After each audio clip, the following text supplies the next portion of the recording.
Time, teacher और topper, जी। आप सबसे महत्वपूर्ण इनमें किसको मानते हैं? तो टॉपर्स अलग अलग बातें बताते हैं, बिल्कुल फाइव फिंगर्स की तरह। जी। जैसे मान लीजिए टॉपर होता है, वो कहता है कि मैंने पॉइंट्स में ही सारे आंसर्स लिखे। जी। एक टॉपर कहता है कि मैंने पैराग्राफ्स में लिख दिया। एक टॉपर कहता है कि मैंने फ्लो चार्ट्स बना दिए। एक टॉपर कहता है कि मैंने तो कंक्लूजन कभी लिखा ही नहीं है। एक टॉपर कहता है कि डायरेक्ट आंसर लिखो, डायरेक्ट हिट कर दो। स्टूडेंट्स को टॉपर की कौन कौन सी चीज़ें उन्हें सीख लेना चाहिए, कौन कौन सी चीज़ें छोड़ देनी चाहिए? जी, देखिए टॉपर्स, जैसे मैं तो यही बोलूँगा कि एक जो हंस होता है ना, तो हंस क्या करता है कि अगर दूध और पानी का मिक्सचर है तो हंस उसमें से दूध दूध निकाल लेगा, पानी पानी छोड़ देगा। बच्चों को सामान्य के बनना है, विशेषज्ञ नहीं बनना है, क्योंकि हमारे पेपर के नाम क्या है? सामान्य अध्ययन प्रश्न पत्र 1, ना कि विशेष अध्ययन। तो बच्चों को अभी तक कई किताबों की समझ ही नहीं बैठ पाई है कि कौन सी किताब पढ़नी चाहिए, कौन सी किताब नहीं पढ़नी। पढ़ाई में मन क्यों नहीं लग रहा? लाइब्रेरी कुछ बच्चे इसलिए जाते हैं कि वहाँ पे एक ग्रुप, एक सर्कल बन जाएगा, उनके साथ दिन में 4 बार चाय पीने जाएंगे, 4 बार खाने के लिए जाएंगे और यहाँ वहाँ घूम पाएंगे। पहले सफल फिर कपल। चलिए, अब मैं ये नहीं कहूँगा कि नहीं भाई सब लोग आप जाके ब्रेकअप कर लें, छोड़ दें, अलग अलग हो जाएं, ये सारी चीज़ें। अगर आप किसी के प्रेम प्रसंग में हैं तो उसे केवल एक पार्ट बना के रखें कि पार्ट ऑफ लाइफ है। कुछ बच्चे ये सोचते हैं कि हमने तो कोचिंग में एडमिशन ले लिया, अब तो हमारा सिलेक्शन तय है। तो मैं आपको इसकी भी एक जवाब देना चाहूँगा, कोचिंग कोई कनखर के पंडा की भभूत नहीं है कि हमने वो भभूत खा ली और अब हमारा सिलेक्शन हो जाएगा।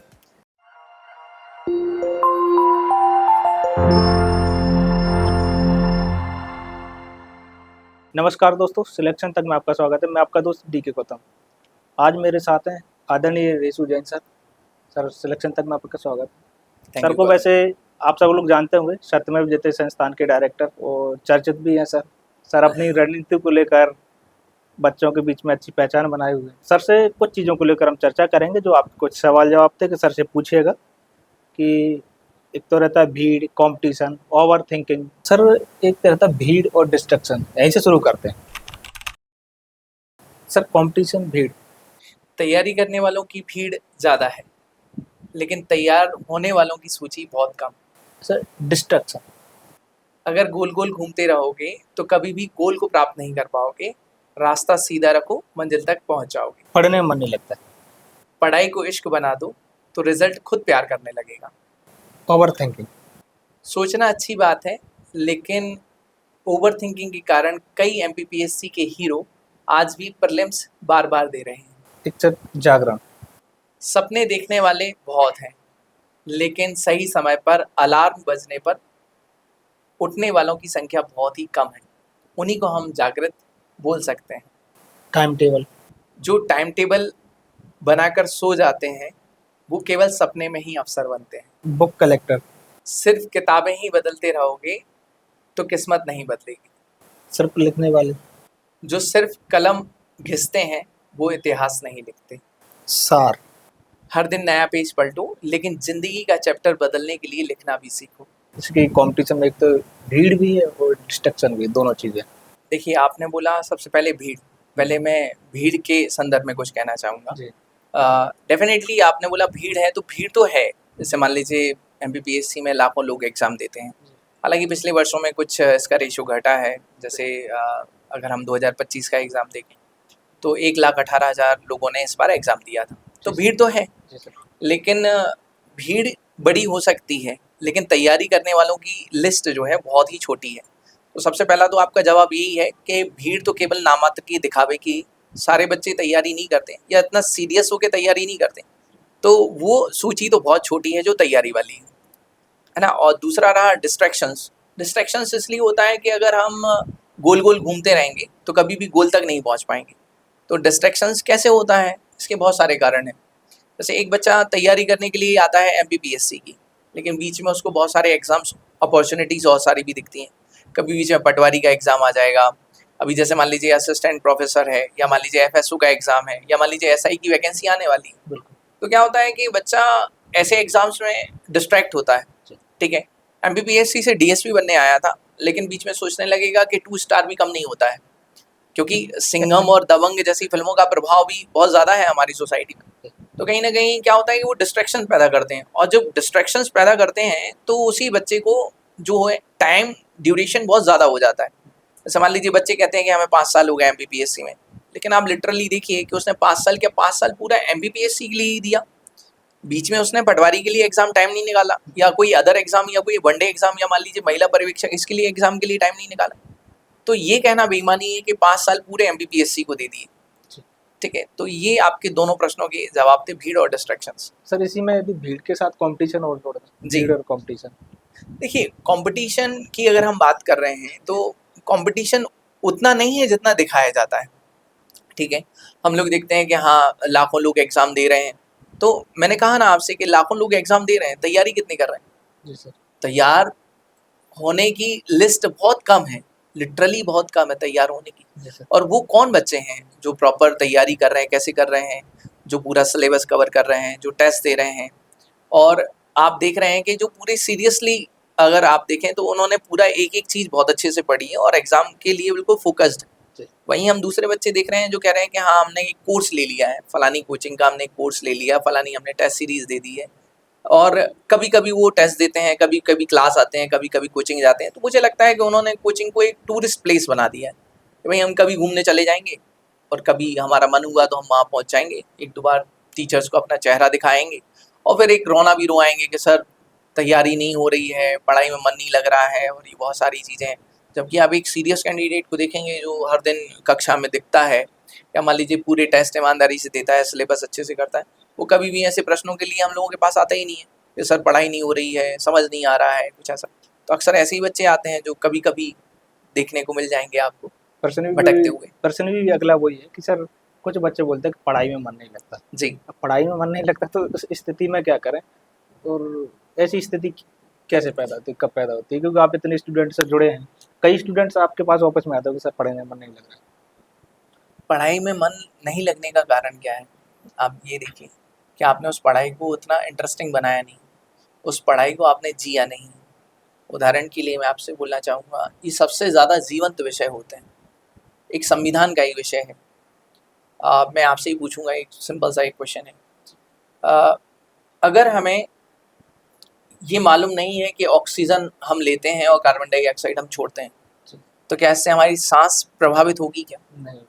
लेकिन अगर मान लीजिए आप ट्रैफिक में जा रहे हैं और वहाँ पर आपने देखा कि रेड लाइट है और उसमें भी आप गाड़ी निकाल लेते हैं और पुलिस वाला आपको पकड़ लेता है, ट्रैफिक पुलिस वाले आपको पकड़ लेते हैं, तो आप उनसे ये कह सकते हैं मुझे पता नहीं था और आप मुझे छोड़ दीजिए, आपको छोड़ेंगे क्या?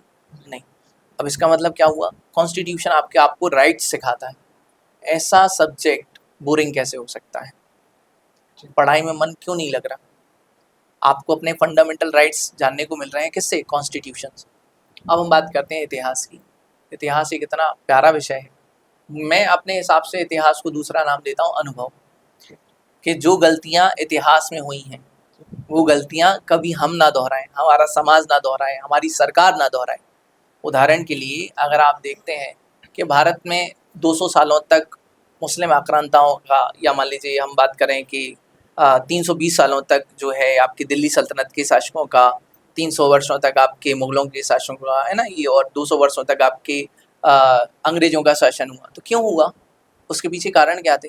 तो कहीं ना कहीं जब हम उसमें इतिहास में पढ़ते ना कि हमारी राजनीतिक शक्ति कमज़ोर थी, एकता नहीं थी, और हमारे अपने ही धोखेबाज निकले, ऐसे बहुत सारी चीज़ें। तो सोचिए ये इतिहास आपको ये सिखाता है कि आगे हम कभी किसी के गुलाम ना बने। जैसे हम लोग हमेशा एक लाइन बोलते हैं कि हार एक अच्छी शिक्षक होती है, लेकिन एक देश ज़्यादा शिक्षकों को बर्दाश्त नहीं कर सकता। कौन से? हार वाले। आप उदाहरण में देखिए कि हम 1962 का जो इंडिया चाइना वॉर था, कहीं ना कहीं उसमें हम कमज़ोर दिखे, लेकिन उसके बाद हमने क्या किया? 1965 के वॉर में, 1971 के वॉर में, 1999 के वॉर में क्या किया? हमने दुनिया को प्रूव किया कि हमने अपनी गलतियों से सीखा है। तो इतिहास कहीं ना कहीं एक सबक है, इतिहास कहीं ना कहीं एक अनुभव है। तो ऐसे सब्जेक्ट में व्यक्ति बोर कैसे हो सकता है? या तो आपकी टीचिंग टेक्निक्स, या फिर आपकी रीडिंग टेक्निक्स, या फिर आपकी गेनिंग पावर, इसमें कहीं ना कोई वीकनेस है। तब बच्चों को ये विषय कठिन लगते हैं, तब बच्चों का पढ़ने में मन नहीं लगता है। आप किसी विषय में अगर आप बात करते हैं कि MPPSC की सोच देखिए, मुझे इस बार MPPSC की सोच पे काफ़ी ज़्यादा मतलब गर्व भी महसूस हुआ कि मैं एक अच्छी चीज़ को पढ़ाता हूँ। MPPSC जैसे उनको पढ़ाता हूँ मैं स्टूडेंट्स को। MPPSC वालों ने इस बार अपने सिलेबस में एक चीज़ जोड़ी है, सिलेबस में एक आधा पेपर ही जोड़ा है, उद्यमिता। क्या होती है उद्यमिता? अगर जैसे मान लीजिए हम सारे बच्चों का सिलेक्शन नहीं करवा पाते कि भाई सारे बच्चे हैं, जैसे मान लीजिए क्लास में अगर मान लीजिए 1000 बच्चे पढ़ते हैं तो 1000 बच्चों का सिलेक्शन होना इम्पॉसिबल है। ये कोई भी दावा नहीं कर सकता कि हम 1000 के 1000 बच्चों का सिलेक्शन करा दें। तो 1000 बच्चे अगर पढ़ते हैं और मान लीजिए उनमें से 900 बच्चों का सिलेक्शन नहीं होता तो 900 बच्चे क्या करेंगे? उद्यमिता आपको ये सिखाता है कि वो जो 900 बच्चे हैं वो कोई व्यापार कर सकते हैं, वो कोई उद्यम स्थापित कर सकते हैं। अब आप कहेंगे कि किसी व्यापार या उद्यम स्थापित करने के लिए सर धन की आवश्यकता होती। उसी उद्यमिता के विषय में आपको बताया जाता है कि प्रधानमंत्री की एक मुद्रा योजना है, उसमें कई सारे ऐसे स्टैंड अप, स्टार्टअप, ऐसे कई सारी चीज़ें आती हैं जो व्यक्ति सीख सकता है, समझ सकता है और उसके बाद कोई भी काम कर सकता है। तो सिविल सेवा एक ऐसा क्षेत्र है कि अगर मान लीजिए आप इसमें सक्सेस नहीं हो पाते, लेकिन इसके बावजूद भी आप किसी भी क्षेत्र में चले जाएं तो निश्चित रूप से आप वहाँ पे भी परचम लहरा देंगे। तो ये कहना कि इसका सक्सेस रेशियो या मान लीजिए बच्चों का पढ़ाई में मन नहीं लगता, मुझे लगता है बच्चे पढ़ाई में बेईमानी करते हैं इसलिए मन नहीं लगता। दुनिया का सबसे सरल काम है पढ़ना, है ना? इससे सरल काम कुछ नहीं हो सकता। क्यों नहीं हो सकता? अगर आपको लगता है कि सरल काम है, इससे भी सरल काम है, तो एक काम करिए। अभी आप देख रहे हैं कि अभी गर्मी का मौसम चल रहा है और बच्चों से कह दीजिए कि जाके खेत में काम करके देख लीजिए, तो आपको समझ में आ जाएगा कि पढ़ना सरल है या खेतों में हल चलाना। सोचिएगा अपन रूम से बाहर निकलने में क्या स्थिति होती है वहाँ पे 8 घंटा 9 घंटा किसान काम कर रखे तो अभी गेहूं कट रहे हैं। डेफिनेटली, अब आप सोच लीजिए। और ये जो बच्चे आजकल के जो बच्चे हैं तो लाइट चली जाने पर घबराहट होती है। जी जी, सोचिए वो किसान कैसे रहता है, कैसे जीवन यापन कर रहा है अपना। और कई बच्चे तो किसान आप देख रहे हैं उनके बैकग्राउंड से ही आ रहे हैं, मतलब कृषक परिवार से आ रहे हैं 80% से ज्यादा। बिल्कुल। और इस बैकग्राउंड से आने के बावजूद भी अगर वो कह रहे हैं कि पढ़ाई करना कठिन काम है, तो मुझे लगता है कि फिर तो हल चलाना ही बनता है। फिर तो लिटरली मतलब किसानी ही बचेगी, कृषि ही बचेगी। और मैं ये भी कहूँगा कि कृषि तो और ही अच्छी बात है कि ठीक है भाई, हमारे यहाँ बुजुर्ग कह गए हैं कि उत्तम खेती मध्यम बान, अधम चाकरी भीख निदान। तो कहीं ना कहीं फिर कृषि कार्य ही बेहतर। ठीक, तो पढ़ना एक सरल काम है, इसको अन्यथा बच्चे जटिल बना लेते हैं। सर एक शब्द आता है ओवर थिंकिंग। देखिए, ओवर थिंकिंग एक एक ऐसी सिचुएशन है जैसे बच्चा सोचता रहता है, बहुत ज़्यादा सोचता है जी। किताब खुली हुई है और उसको लगता है डीएसपी बन जाएंगे तो सबसे पहले फलाने का इनकाउंटर करेंगे, डीसी बन जाएंगे तो सबसे पहले उन रिश्तेदार के घर के सामने डीजे लगवा के डांस करेंगे जिन्होंने कभी उसको बोला होगा। लेकिन ये क्या है, किताब खुली हुई है और पहले से ही डीसी डीएसपी के सपने हमने बांध लिए। या फिर कई बार ऐसा होता है कि हमने किताब खुली हुई है, अब हमारे लिए घबराहट हो रही है, हमने पढ़ भी लिया और हम ओवर थिंक के कारण, मान लो ऐसा क्वेश्चन आ गया तो, मान लो मेरी कॉपी के साथ ये हो गया तो ये मान लो वाली कंडीशन जो है ना, ये व्यक्ति को ओवर थिंक में ले जाती। और ओवर थिंकिंग का हमेशा परिणाम क्या होता है? ज़्यादा सोचने वाले बच्चों का आप देखते हैं सर में दर्द, माइग्रेन और भी बहुत सारी समस्याएं होती हैं। तो वो क्या होगा, बीमार भी होंगे और कोई रिजल्ट का आउटपुट भी नहीं निकलने वाला है। तो ओवर थिंकिंग उनको उनके शारीरिक, मानसिक और जो लक्ष्य है उससे भी उनको क्या करेगा, गिराएगा ही। तो शारीरिक स्थिति भी खराब होगी, मानसिक स्थिति भी खराब होगी, लक्ष्य भी कभी प्राप्त नहीं हो पाएगा। आपको बस इतना करना है, छोटे छोटे से टारगेट्स बनाइए। फॉर एग्जाम्पल, जैसे आप प्रीलिम्स दे रहे हैं तो अभी आपको प्रीलिम्स का ही सोचना है, डिप्टी कलेक्टर नहीं सोचना है आपको। फिर आप मेंस दे रहे हैं तो आपको मेंस का ही सोचना है, आपको इंटरव्यू का नहीं सोचना है। और जब आप इंटरव्यू दे रहे हैं तब आपको ये नहीं सोचना है कि बनने के बाद क्या करेंगे, आपको इंटरव्यू का ही सोचना है। छोटे छोटे से गोल्स बनाइए, छोटे छोटे से टारगेट बनाइए, उसी पर अमल करिए। सर एक रहता है जागरण। देखिए, जागरण जो है वो ऐसा है कि जैसे किसी ने नींद से जगा दिया, ठीक है, और इसको तो मैं रेनेसा से कांटेक्ट मतलब अगर करूं इसका तो कनेक्ट कर सकता हूं मैं इसको रेनेसा से। रेनेसा का मतलब ही होता है पुनर्जागरण, ठीक है। तो बच्चे कुछ ऐसे रहते हैं कि जो तैयारी कर रहे हैं, ठीक है, और बीच में उनको असफलताएं मिल गई। जैसे कई बार बच्चे ऐसे भी रहते हैं जो इंटरव्यू दे चुके हैं लेकिन 2-3 बार प्री नहीं निकला। अब 2-3 बार प्री नहीं निकला तो इसमें क्या होते हैं कि वो सोचते हैं कि कोई और ऑप्शन चले जाते हैं। फिर जब वो और ऑप्शन में जाते भी हैं फिर उनको एहसास होता है कि नहीं, वापस मुझे वही करना है। पुनः जागरण वाली स्थिति आती है कि नहीं, कुछ भी हो जाए अब फिर से। लेकिन क्या होता है, उस समय तक पूरी एनर्जी डाउन हो जाती है। तो मैं एक चीज़ बोलता हूँ कि जागरण अगर आपको हो रहा है तो आपको कंटिन्यूटी उसमें भी रखनी पड़ेगी, अन्यथा क्या होगा, फिर से 1-2 बार प्री देने के लिए आ जाते हैं। फिर बच्चे क्या करते हैं, कभी कभी दे लिया, कभी कभी पढ़ लिया, फिर कोई टेस्ट लगा लिया, फिर उसके बाद एग्ज़ाम दिया, प्री निकाल लिया, मेंस में रुक गए, फिर अगली बार मेंस निकाल लिया, इंटरव्यू में रुक गए, फिर उसके बाद प्री ही नहीं हो रहा। तो बच्चे अगर कंटिन्यूटी रखते हैं तो लिटरली आपने देखा होगा कि बच्चों के लगातार एग्जाम्स निकलते हैं। टाइम टेबल को लेकर बच्चे कंफ्यूज रहते हैं, हम्म। कितने घंटा पढ़ना चाहिए। कई लोग बना लेते हैं, कल से मैं इतने बजे उठूंगा, जी फिर एक दो दिन फॉलो होता है, फिर वो चीजें गड़बड़ हो जाती है। कई फिर सोचते हैं कि टॉपर कितने घंटा पढ़ता था। मतलब टाइम टेबल को लेकर जो कंफ्यूज है बच्चे देखिए, कि क्या करना चाहिए। टाइम टेबल तो सब बना लेते हैं, लेकिन जिनकी अलार्म क्लॉक जो रहती है, अगर वो बजती नहीं है तो वो सफल भी नहीं हो पाते। कहने का मेरा मतलब ये है कि टाइम टेबल बहुत सारे बच्चे बनाते हैं, कितने घंटे पढ़ेंगे, लेकिन अमल कितने कर पाते हैं। मतलब उनका अलार्म जो है वो एग्जैक्टली बज रहा है तो उठ कितने पा रहे हैं। ठीक है, तो टाइम टेबल बनाना बहुत अच्छी बात है, लेकिन उससे भी ज़्यादा ज़रूरी बात है कि फॉलो कितने कर रहे हैं और कितना आप फॉलो कर पा रहे हैं उसको। तो बच्चे ऐसे देखते हैं, जैसे मान लीजिए आप एक स्टूडेंट हैं और मैं एक स्टूडेंट हूँ, जी। तो हम दोनों की पढ़ने की गेनिंग पावर, समझने की पावर अलग अलग है। हो सकता है कि आप कोई चीज़ बहुत जल्दी पढ़ लें, 4 घंटे में आप उसको रिवाइज़ कर लें, और मुझे वही चीज़ पढ़ने में 6 घंटे 8 घंटे लग रहे हैं। और फिर कोई मुझसे कंपैरिजन करने लगे, आपसे कंपैरिजन करने लगे कि ये तो 8 घंटे पढ़ रहे हैं और ये तो 4 घंटे पढ़ रहे हैं। तो ये तो एक कोई मापदंड नहीं होना चाहिए कि फलाने ने 8 घंटे पढ़ा, ढिकाने ने 4 घंटे पढ़ा। वो ये रहता है कि आपकी समझ पे डिपेंड करता है कि आपको कितना तैयार करना है, कितने घंटे पढ़ना है। अननेसेसरी हम लोग लोड लेके पढ़ते हैं कि नहीं, पीएससी की परीक्षा में, यूपीएससी परीक्षा में 17 घंटे 18 घंटे। तो मैं तो आपको साफ साफ बोलूँगा कि अगर 17-18 घंटे कोई व्यक्ति दावा करता है कि मैंने 18 घंटे पढ़े, 19 घंटे पढ़े, तो व्यक्ति बेवकूफ़ बना रहा है, या फिर वो व्यक्ति स्वयं ही बेवकूफ़ है, क्योंकि उसको इतना ज़्यादा टाइम लग रहा है पढ़ने में। अगर कोई एक व्यक्ति, एक बच्चा जो है वो 8 घंटे भी एक दिन में निकाल पा रहा है अच्छे से, उसका जो आउटपुट निकल रहा है 8 घंटे पढ़ने का, रीडिंग का, समझने का, तो वो आराम से अपनी सिविल सर्विसेज की परीक्षा क्रैक कर सकता है, चाहे वो यूपीएससी हो, चाहे वो एमपीपीएससी हो। इसका घंटों से कोई लेना देना नहीं है। बुक कलेक्टर यदि जी बोलूँ मैं, जी। तो आप इसे कैसे देखते हैं? देखिए, वर्तमान में ऐसा ही हो रहा है, बच्चे पीडीएफ कलेक्टर और बुक कलेक्टर बन गए हैं। डिप्टी कलेक्टर बनने या कलेक्टर बनने से पहले तो बुक कलेक्टर बन गए हैं। क्या हो गया है कि आप किसी बच्चे के पास जाएंगे, उसके रूम में जाके आप तो जाते ही रहते हैं, बच्चों से कितने ज़्यादा मिलते हैं आप तो आपने देखा होगा कि बच्चों के पास किताबों का अंबार लगा हुआ है। तो होता क्या है कि जैसे आपकी बहुत प्यारी किताब आई है मध्य प्रदेश सिलेक्शन तक, बहुत ही शानदार किताब है। लिटरली ये किताब तो बच्चों के पास होनी चाहिए। लेकिन मैं एक बात बोलूँगा कि अगर आप जाएंगे और जाके देखिए किसी स्टूडेंट के पास, तो लिटरली उसके पास मध्य प्रदेश की कम से कम 5-6 किताबें होंगी।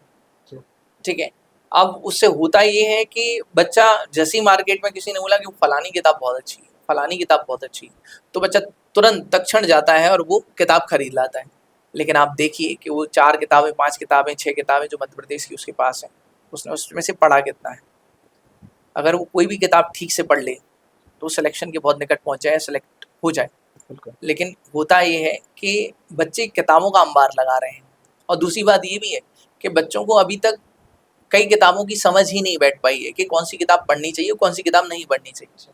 आप सिलेबस देखिए और आप प्रश्न पत्र देखिए। तो सिलेबस और प्रश्न पत्र को आप जब देखेंगे तब आपको रियलाइज होगा कि चीज़ें तो बहुत ही सिंपल हैं।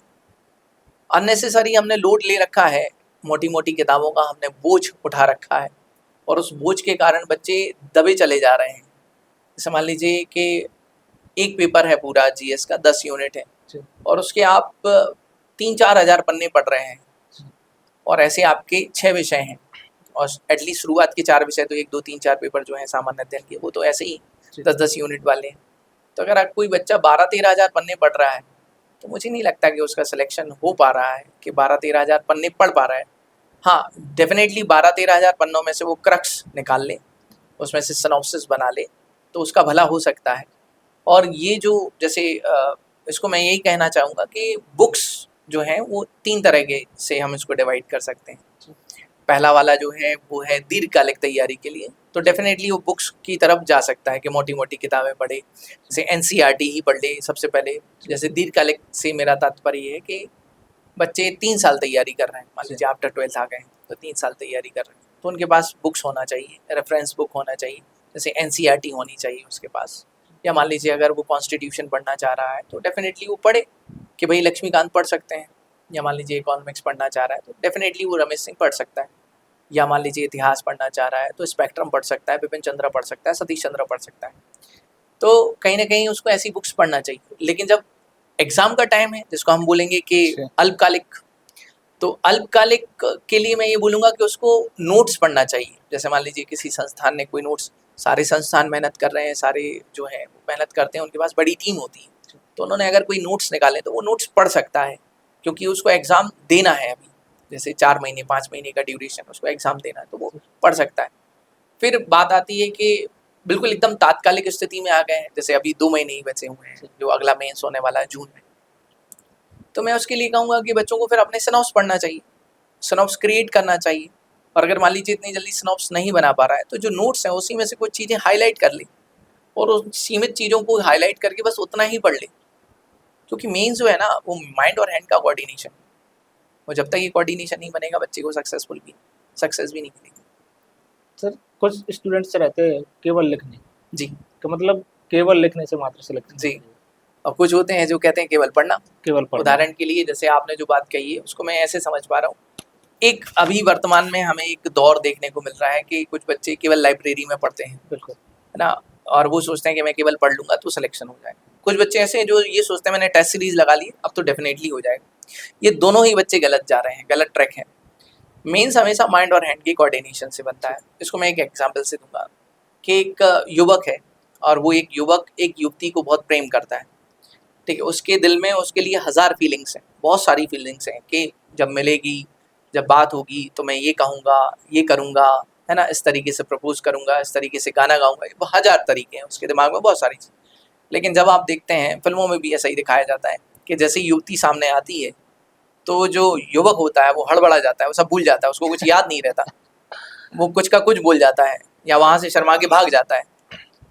तो यही स्थिति एग्जैक्टली एक स्टूडेंट के साथ होती है कि माइंड में बहुत कुछ है, हमने पढ़ बहुत लिया, लेकिन हैंड का कोऑर्डिनेशन नहीं है तो लिख नहीं पाएंगे। जैसे कि उस व्यक्ति के दिल में, उस युवक के दिल में फीलिंग्स बहुत थी लेकिन एक्सप्रेस नहीं कर पाया। एग्जैक्टली सेम कि इसके दिमाग में बहुत कुछ है लेकिन हैंड का कोऑर्डिनेशन नहीं था तो नहीं लिख पाया, ठीक है। तो मैं तो यही कहूँगा कि आपको पढ़ना भी है और लिखना भी है। हाँ, इतना ज़रूर कह सकता हूँ कि मेंस एक लिखने वाला एग्जाम है तो लिखने की प्रैक्टिस बहुत ज़्यादा करें।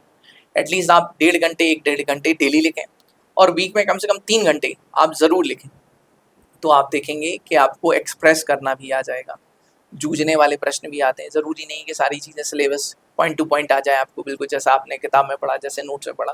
तो कुछ क्वेश्चन जूझने वाले भी होते हैं, अनप्रिडिक्टेबल होते हैं, तो वो भी बच्चा डील कर पाएगा ऐसी कंडीशन। स्टूडेंट लाइफ और रिलेशनशिप, जी, तो इसके बारे में क्या कहें, क्योंकि इस पे चर्चा अमूमन कोई नहीं करता हो, मुझे जी। लगता है इस पे चर्चा होना चाहिए जी, क्योंकि स्टूडेंट को इसका क्या प्रभाव पड़ता है जी। और क्या इन चीज़ों में पढ़ना मैं चाहिए। आपकी बात समझ पा रहा हूँ बिल्कुल कि कोई भी युवक या कोई भी युवती होती है, जब वो आते हैं और तैयारी करते हैं जी, तो कई बार अट्रैक्शन भी होता है और कई बार प्रेम प्रसंग भी होते हैं। लेकिन मैं सिर्फ इतना कहना चाहूँगा, it is only part of life. ये केवल जीवन का एक हिस्सा है, संपूर्ण जीवन नहीं है। आप जिस उद्देश्य के लिए आए हैं, आपकी प्रायोरिटी वही होनी चाहिए। आपका प्राथमिक उद्देश्य जो है वो पढ़ना ही होना चाहिए, सिलेक्शन होना चाहिए, क्योंकि आपके माता पिता ने आपको पढ़ने के लिए भेजा है, ना कि किसी प्रेम प्रसंग में पढ़ने के लिए। हाँ, तो इसके लिए मैं क्लास में हमेशा, मेरा एक डायलॉग बहुत फेमस है, मैं हमेशा क्लास में यही कहता हूँ कि पहले सफल फिर कपल, है ना। लेकिन बच्चे क्या करते हैं, पहले कपल बन जाते हैं फिर सफल बनने का प्रयास करते हैं। तो मैं आपसे यही कहूँगा कि पहले सफल है फिर कपल है। तो ये जो प्रेम प्रसंग या ये कुछ होता है, ये पार्ट ऑफ लाइफ है, जिसको आप अगर, चलिए अब मैं ये नहीं कहूँगा कि नहीं भाई सब लोग आप जाके ब्रेकअप कर लें, छोड़ दें, अलग अलग हो जाएं, ये सारी चीज़ें। अगर आप किसी के प्रेम प्रसंग में हैं तो उसे केवल एक पार्ट बना के रखें कि पार्ट ऑफ लाइफ है, और अपनी जो पढ़ाई है उस पर सबसे पहले फोकस करें। क्योंकि मुझे लगता है कि एक सबसे बड़ी जो जात होती है वो जात होती है सिविल सर्विसेज की। अगर आप सेलेक्ट हो जाते हैं, आप आईएएस बनते हैं, आईपीएस बनते हैं, आप डिप्टी कलेक्टर बनते हैं, आप डीएसपी बनते हैं, या XYZ एमपीपीएससी से कोई भी पोस्ट आप उठा लेते हैं, तो मुझे नहीं लगता कि आप प्रेम प्रसंग में फेल होंगे, फिर तो आपका प्रेम प्रसंग जीतेगा ही। तो इसलिए सबसे बड़ा राज है कि पहले सफल और फिर कपल। टाइम, टीचर और टॉपर, जी, आप सबसे महत्वपूर्ण इनमें किसको मानते हैं। आपने 3 T's जो बहुत ही इंपॉर्टेंट हैं, वो तीनों नाम आपने लिए हैं कि टाइम, टॉपर और टीचर। तो मैं इसमें एक ही बात बोलूँगा, समय बड़ा बलवान है। मतलब टाइम जो है वो सबसे ज़्यादा इम्पोर्टेंट है, ठीक है। अब इस टाइम को आप पुरुषार्थ और किस्मत, जैसे कि हमारी कुछ चर्चा भी हुई थी इसमें पहले कि पुरुषार्थ और किस्मत पे, तो मैं बोलूँगा कि टाइम अगर आपका आया है तो डेफिनेटली आप सारी चीज़ें आपके फेवर में ही आएंगी, ठीक है। तो टाइम तो बहुत बड़ा बलवान है, बहुत बलवान है टाइम। दूसरा मैं आपको बोलूँगा कि टीचर जो होता है वो आपका मार्गदर्शक होता है, और वो आपको हेल्प कहाँ करता है, जहाँ पे आपका पूरा सिलेबस कंप्लीट हो रहा है, जहाँ पे वो आपको पूरी एक ट्रेनिंग दे रहा है कि ऐसे ऐसे करना है, ये सारी चीज़ें करना है, पेपर में अगर ऐसे क्वेश्चंस आते हैं तो इसको इस तरीके से डील करना है, ये सारी चीज़ें एक टीचर आपको समझा रहा है। तो टीचर एक मार्गदर्शक है जो बहुत इंपॉर्टेंट रोल प्ले कर रहा है आपकी लाइफ में। और जो टॉपर्स की हम बात कर रहे हैं, तो टॉपर्स भी आपके एक मार्गदर्शक हैं। वो आपको ये बता सकते हैं कि मैंने अचीव कैसे किया, या मान लो मैंने कौन सी गलतियाँ नहीं की। तो टॉपर्स भी बहुत इंपॉर्टेंट रोल प्ले करते हैं, बहुत सारी चीज़ें बताते हैं, अपने एक्सपीरियंस शेयर करते हैं कि हाँ अभी ट्रेंड क्या चल रहा है और हमने क्या किया जिसके कारण हम टॉपर बन गए। देखिए, लेकिन एक चीज़ होती है कि अभी तक जैसे एमपीपीएससी पिछले कुछ सालों से अपनी कॉपीज़ तो दिखा नहीं रहा है, तो टॉपर्स अलग अलग बातें बताते हैं, बिल्कुल फाइव फिंगर्स की तरह। जैसे मान लीजिए एक टॉपर होता है, वो कहता है कि मैंने पॉइंट्स में ही सारे आंसर्स लिखे।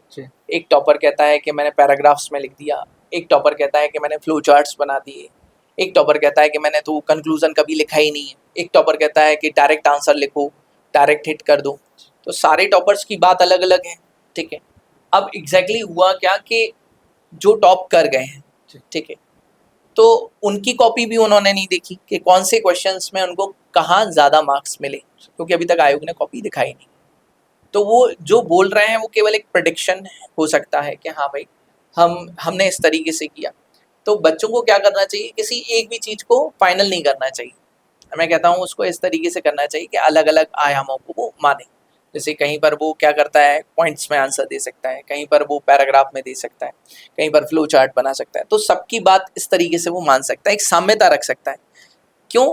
क्योंकि कारण ये है कि अगर मान लीजिए किसी टॉपर ने कहा मैंने केवल पॉइंट्स में लिखा, और वो बच्चा जाके इस बार पॉइंट्स में लिख के आता है, तो अगली बार आके क्या कहेगा, मैंने तो पॉइंट्स में लिखा, मेरा तो हुआ नहीं, ठीक है। तो सबकी अलग अलग स्थिति हो सकती है, सब ने अलग अलग कारण से टॉप किया होगा। हो सकता है किसी एक विषय में बहुत अच्छे मार्क्स हों, दो विषय में बहुत अच्छे मार्क्स हों, या मान लीजिए जो एग्रीगेट है उन्होंने एग्रीगेट में एक बैलेंस कर लिया हो जिस कारण से उनके अच्छे एग्रीगेट बन गए। तो ये सारी चीज़ें हो सकती हैं। किसी को इंटरव्यू में बहुत अच्छे मार्क्स मिले हैं, तो ये सारी चीज़ें हो सकती हैं। तो हमें टॉपर्स से ये मार्गदर्शन जरूर लेना चाहिए कि हाँ हम क्या कर सकते हैं। और लिटरली बच्चे बहुत हम्बल हैं, और जब वो सक्सेस हो जाते हैं तो बताते भी हैं कि हमने ये किया। सर एक चीज़ है, जैसे जब रिजल्ट आता है तो स्टूडेंट बोलता है कि मेरी किस्मत खराब थी। जी तो इसमें आप किस्मत को और मेहनत को जी, कितना मानते हैं? इसमें मैं 99/1 का बिलीव रखता हूँ कि 99% पुरुषार्थ होता है और 1% किस्मत होती है। तो जो कई बार ऐसा होता है कि 1% किस्मत भी जो है ना वो भारी पड़ जाती है पुरुषार्थ पे, और कई बार ऐसा होता है कि कुछ बच्चे पुरुषार्थ से सफलता अर्जित करते हैं। उदाहरण के लिए मैं इसमें दीपिका पाटीदार जो है, जो रैंक 1 है, उसका उदाहरण लेना चाहूँगा कि उस लड़की ने पुरुषार्थ छोड़ा ही नहीं। आप देखिए कि 5वां इंटरव्यू था उसका, 4 बार इंटरव्यू दे चुकी थी, लेकिन 5वें इंटरव्यू में उसको सफलता मिली, मतलब 5वें प्रयास में उसको सफलता मिली। और मज़े की बात देखिए, उसका पुरुषार्थ भी मैं यहाँ पे बता सकता हूँ कि पुरुषार्थ आप देखिए कि लगातार 5 बार इंटरव्यू पहुँची। अभी 2023 का रिजल्ट आया, 2023 में भी इंटरव्यू पहुँची, ठीक है। तो आप देख सकते हैं कि उस बच्ची का मेंस कभी रुका ही नहीं, ठीक है।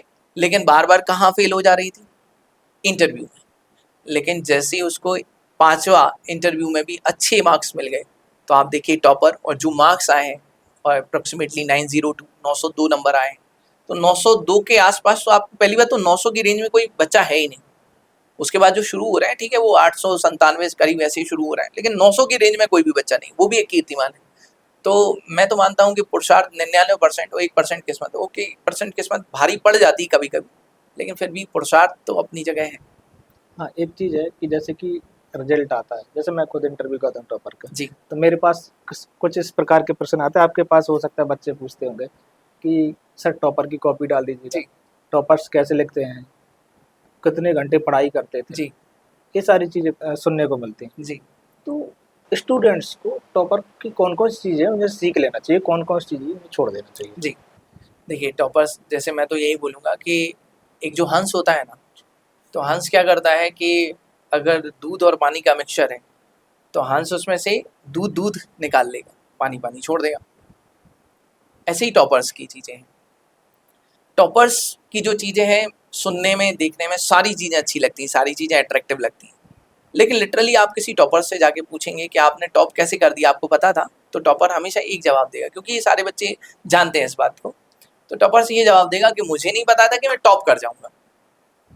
मुश्किल ये है कि कोई एक दो ये बोलते हैं अपवाद कि मैं तो निकल जाए कि सोचता मुझे पता था मैं टॉप करूँगा, वो एक आध अपवाद होंगे। लेकिन आपने भी इतने इंटरव्यू लिए हैं, तो आपने सारे टॉपर से जब बात की तो उन्होंने क्या जवाब दिया यही आपको? बोला कि हम तो ये सोचते थे कि लिस्ट में नाम आ जाए। लिस्ट में नाम आ जाए, ठीक है।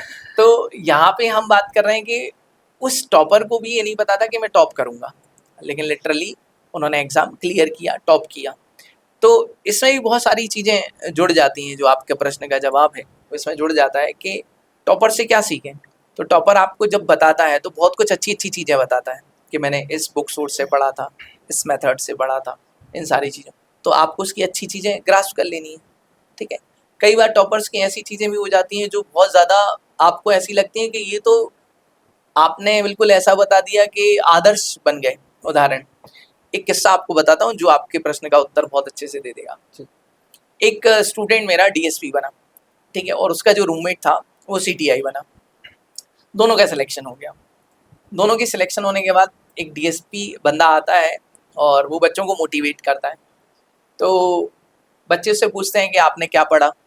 तो उसने जवाब दिया कि मैंने संविधान के लिए लक्ष्मीकांत पढ़ी, और सारी जितनी टेक्स्ट बुक होती हैं, जो स्टैंडर्ड चलती हैं, जो यूपीएससी के लिए बोली जाती हैं, फॉलो कराई जाती हैं, तो उसने सारे वो करे। उसने बोला कि 6 to 12 एनसीईआरटी बुक्स मैंने बहुत अच्छे से पढ़ी, एक-एक के नोट्स सुने। जब उसका सारा लेक्चर हो गया, सारी चीज़ें हो गई, तो उसका जो रूममेट था, जो सीटीआई बना था, वो मेरे पास पर्सनली आया और उसने बोला कि सर, इस प्रकार की कोई भी किताबें हमारे रूम में थी ही नहीं, जो उसने बताई कि हमने ये सारी किताबें पढ़ी। तो कई बार टॉपर्स कुछ ऐसी आदर्श बातें भी बोल देते हैं, जैसे आपने कहा था कि 18 घंटे जो वाली, व्यवहारिक नहीं होती। बिल्कुल व्यवहारिक नहीं लगती। तो मुझे लगता है कि उन चीज़ों से प्रभावित नहीं होना चाहिए आपको, जो व्यवहारिक हैं। जैसे कि वो बताते हैं कि हमने ऐसे आंसर लिखे थे, हमने इस फॉर्मेट में आंसर लिखे थे, हमने ये छोटे से क्रक्स नोट्स बना लिए थे, हमने ये छोटे से सिनॉप्स बना लिए थे। वो टॉपर की सच्ची बातें हैं। वो टॉपर जो बता रहा होता है ना कि जब मैंने पहली बार टेस्ट दिया था तो मेरे 300 में से 50 नंबर आए थे, वो टॉपर सच्चा है। वो आपको सच बता रहा है कि हाँ यार, मेरी भी स्थिति एग्जैक्टली वही थी जो आपकी अभी है। जैसे हमारी कक्षा में जब भी कोई टॉपर आता है, या कोई भी स्टूडेंट आके अपनी कहानी बता रहा होता है, तो वो हमेशा ये बात ज़रूर बोलते हैं कि आप जहाँ अभी बैठे हो, मैं भी वहाँ बैठा था या बैठी थी। इस तरीके से वो भी बताते हैं कि हमने भी वही किया, हमारे भी टेस्ट में मार्क्स इतने ही कम आते थे, लेकिन हमने हिम्मत नहीं हारी। तो ये टॉपर से सीखने वाली बात है। लेकिन आपने जैसे देखा होगा ना कि जैसे किसी के पास कुछ नहीं है, तो वो यही कह देता है कि NCERT books 6 to 12। NCERT books MPPSC के टॉपर्स नहीं पढ़ेंगे। वो एक बेसिक नॉलेज है, जो एक 12th वाला बच्चा आता है और उसको नहीं पता कि यार मेरे को क्या करना है, तो वो इस बेसिक नॉलेज को ग्रास्प करता है। अन्यथा जो 1 साल एग्ज़ाम देने वाला है, जैसे मान लीजिए एग्जाम्पल ही मान लीजिए कि अभी अगले साल एग्ज़ाम हमें देना है, और वो बच्चा आज से एनसीईआरटी पढ़े, तो मुझे नहीं लगता कि वो बच्चा एनसीईआरटी पढ़ के इसी साल एग्ज़ाम क्रैक कर पाएगा, इसी साल पोस्ट ले पाएगा। जी सर, यहाँ पर बच्चे कौन कौन सी गलतियाँ करते हैं तैयारी? बच्चे बहुत सारी गलतियाँ करते हैं। सबसे पहली गलती ये है कि किसी भी संस्थान में जब वो जाते हैं, तो प्रभावित होकर जा रहे हैं। आजकल की जो जनरेशन है, वो प्रभावित होने वाली है। जैसे मान लीजिए क्या करते हैं, फ़ोटो देख कर जाते हैं कि फ़लाने एक सेलिब्रिटी की फ़ोटो लगी हुई है, और उस सेलिब्रिटी की संस्थान में वो एडमिशन ले लेते हैं, बिना ये देखे, बिना ये जांचे, बिना ये पड़ताल किए कि वो जो सेलिब्रिटी फ़ोटो है, वो यहाँ पे कितने लेक्चर्स ले रहे हैं। ये बच्चों के लिए, ये तो मुझे लगता है कि सारे लोगों को एक कैंपेन ही चलाना चाहिए कि यार जिसकी फ़ोटो रहेगी ना, उसी से पढ़ेंगे, या वो व्यक्ति कम से कम एटलीस्ट वहाँ 50% सब्जेक्ट तो पढ़ाए, या 50% चीज़ें तो पढ़ाए, या वो व्यक्ति वहाँ उपस्थित तो रहे। ये सबसे इंपॉर्टेंट थिंग है, जो मैं आपसे अभी डिस्कस कर रहा हूँ। आपके प्रश्न के माध्यम से इसका उत्तर निकला है, तो मैं आपको बताऊंगा। तो सबसे पहली गलती बच्चे यही चुनाव करने में, कि भाई हम क्या कर रहे हैं, फ़ोटो से पढ़ रहे हैं। आजकल के बच्चे भी एकलव्य बनना चाह रहे हैं कि हमने द्रोणाचार्य का एक पुतला बना लिया है और अपने इसे सीख लेंगे। ये बिल्कुल नहीं हो सकता। ये पीएससी है। दारू सुनने के। ठीक है, ये नहीं हो सकता। कि आज के ज़माने में द्रोणाचार्य और एकलव्य दोनों मिल जाएं, तो ये दोनों ही कंडीशन नहीं। पहला तो सबसे ज़्यादा इम्पोर्टेंट है चुनाव, कि आपने भाई किस संस्थान का चुनाव किया, कैसे चुनाव किया, ये इम्पोर्टेंट।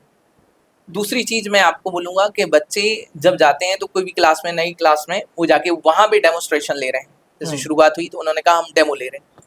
मैं आपसे कहता हूँ बच्चों को क्या करना चाहिए, बच्चों को स्मार्टली ये चीज़ देखना चाहिए कि आप रैंडम क्लास में जाइए, चलती क्लास में आप बैठिए, चलती क्लास में आपको डेमो लेना है, लेकिन डेमो इस पर्पज से मत लीजिए आप लोग कि जो टॉपिक चल रहा है वो मुझे समझ में आ रहा है। आप टीचर की टीचिंग टेक्निक्स देखिए कि वो पढ़ा कैसे रहा है, उसकी टेक्निक क्या है, और जो टॉपिक है वो टॉपिक आपने 20 से सुना है लेकिन आपको कितना % समझ में आ गया, ये इंपॉर्टेंट।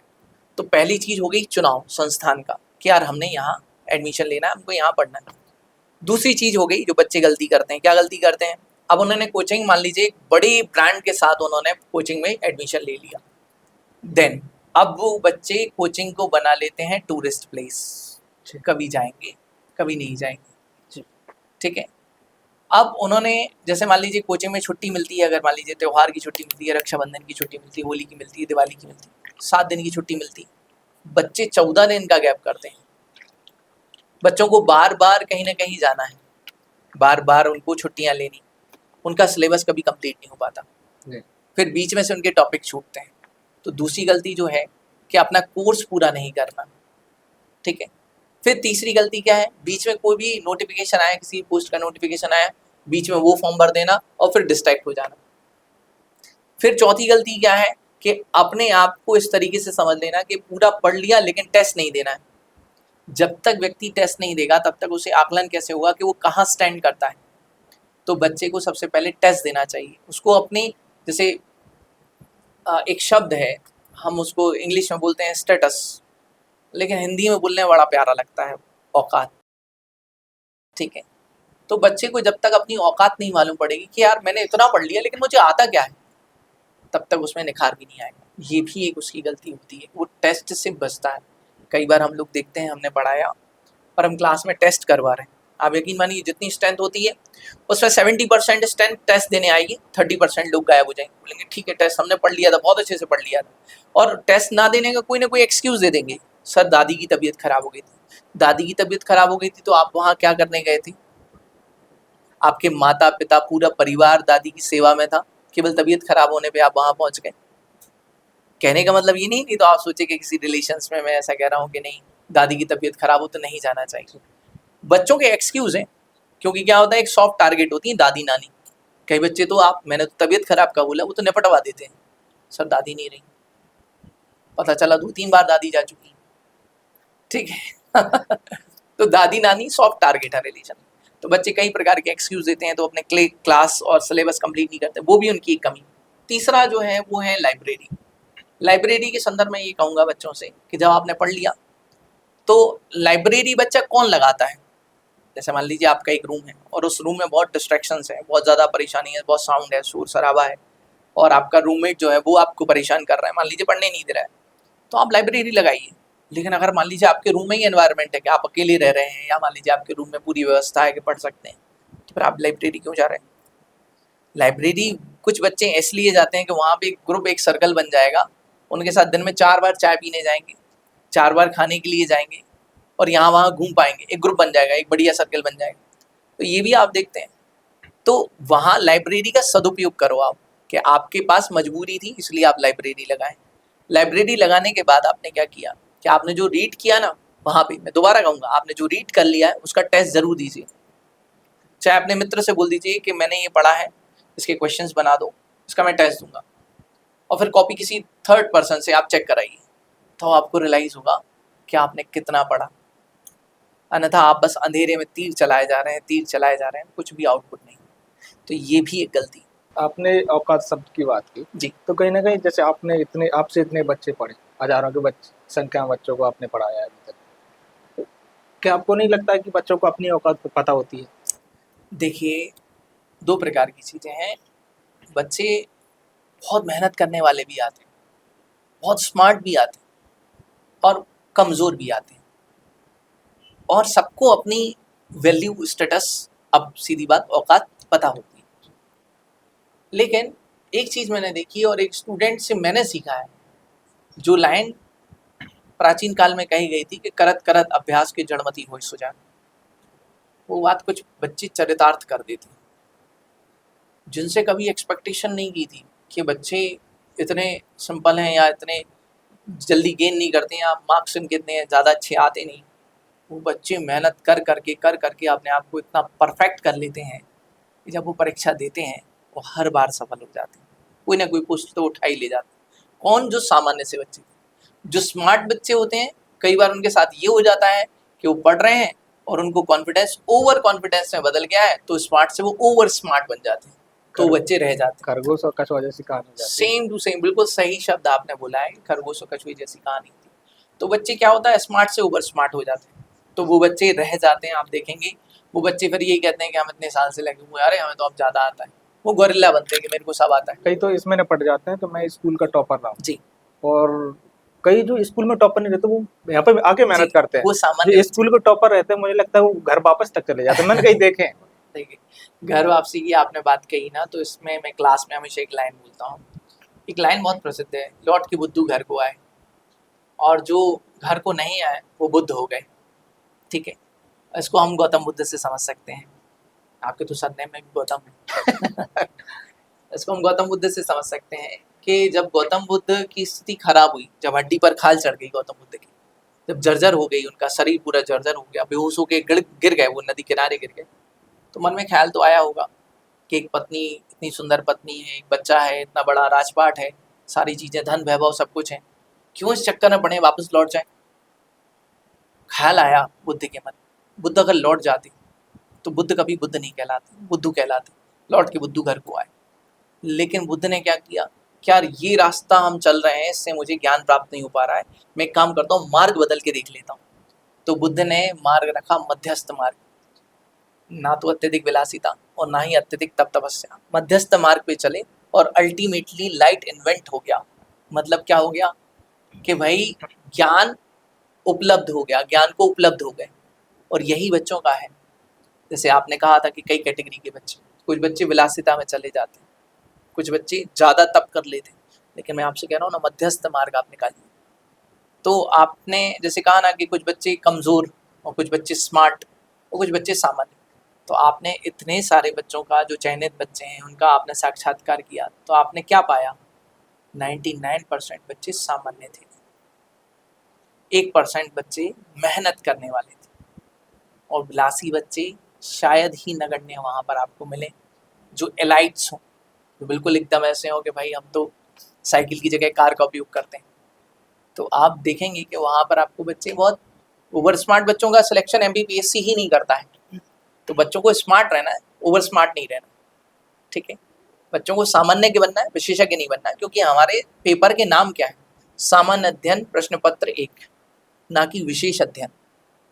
सामान्य अध्ययन प्रश्न पत्र 2, 3, 4, इसमें कभी आपने देखा कि उसमें लिखा विशेष अध्ययन? नहीं। तो हमें सामान्य ही बनना है। प्रश्न सुनने में छोटा लगता है कि तैयारी की शुरुआत कैसे करें, लेकिन ये नहीं कि जब इसे एक्सप्लेन करने को बैठे तो मुझे लगता है कि कई बच्चों के इसको लेकर कई प्रश्न रहते हैं जी, कि कौन सी किताब पढ़ें, जी, कितने घंटे हमें तैयारी करना चाहिए। इसके अलावा और भी सवाल रहते हैं कि दीर्घकालिक तैयारी कैसे करें, कम समय में कैसे करें, तात्कालिक कैसे करें। पर सभी के सोर्स और समय को लेकर भी कन्फ्यूजन रहता है बिल्कुल। कि जैसे एक लंबी सब तैयारी करते हैं तो उसके सोर्स क्या होना चाहिए, बिल्कुल। उसका समय क्या मैनेजमेंट होना चाहिए, तो सारी चीजें इसको लेकर एक प्रश्न रहता है। आपने कहा प्रश्न छोटा है लेकिन उत्तर बड़ा हो जाता है, मैं अभी भी कहूँगा प्रश्न छोटा है और उत्तर और भी छोटा है, सही मार्गदर्शन। आपने इसमें जितने ही प्रश्न जोड़े सभी का उत्तर है सही मार्गदर्शन। अब बात ये आती है कि सही मार्गदर्शन किससे ले लें, रील्स टीचर से ले लें या रियल टीचर से ले लें। आजकल रील्स टीचर ज़्यादा प्रभावित करते हैं ना, जैसे मैं कह रहा हूँ कि रील्स जल्दी देखते हैं और प्रभावित हो, अरे ये फलाने फलाने टीचर बहुत फेमस है।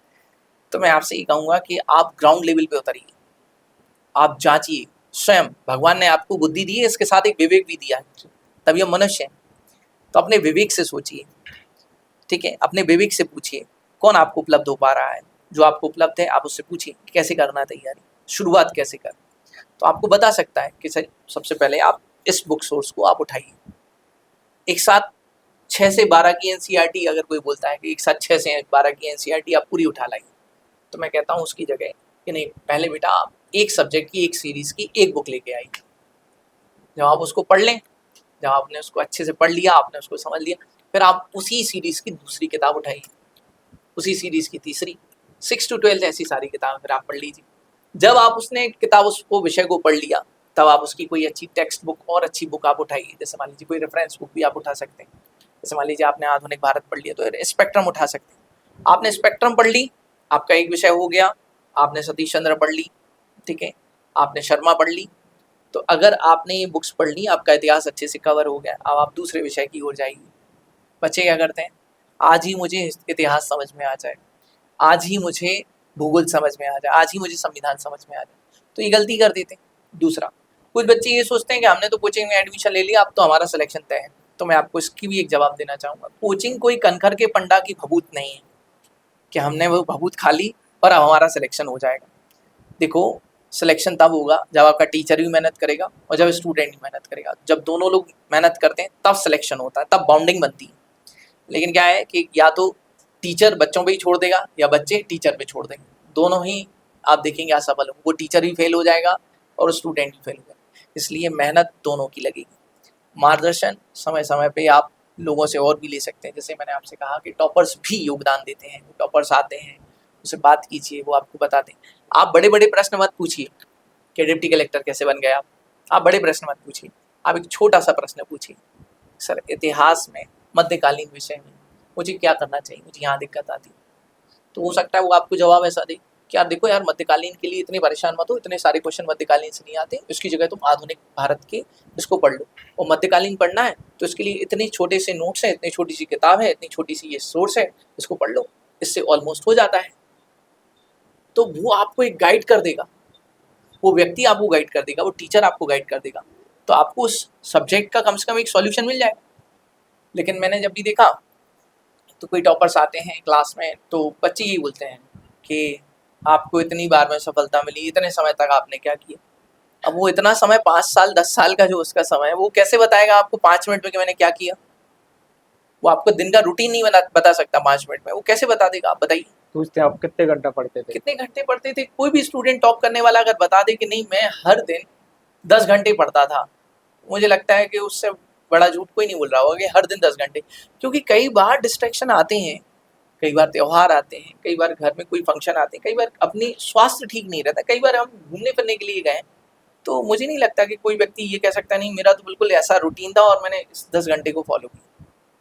और दूसरा मैं आपको ये बोलूँगा कि एक सक्सेस होने का एक राज है एमपीपीएससी में, ये बहुत ज़रूरी है बच्चों को जानना। आपको पता है बच्चों के एमपीपीएससी में किन लोगों का सिलेक्शन होता है, तो जो सबसे ज़्यादा बोर हो सकते हैं, तो सबसे ज़्यादा बोर हो सकते हैं। मेरी बात ध्यान से सुनिएगा सारे बच्चे, जो भी ऑडियंस है वो ध्यान से सुने। जो बच्चे बोर हो सकते हैं उनका ही सिलेक्शन होगा। क्यों?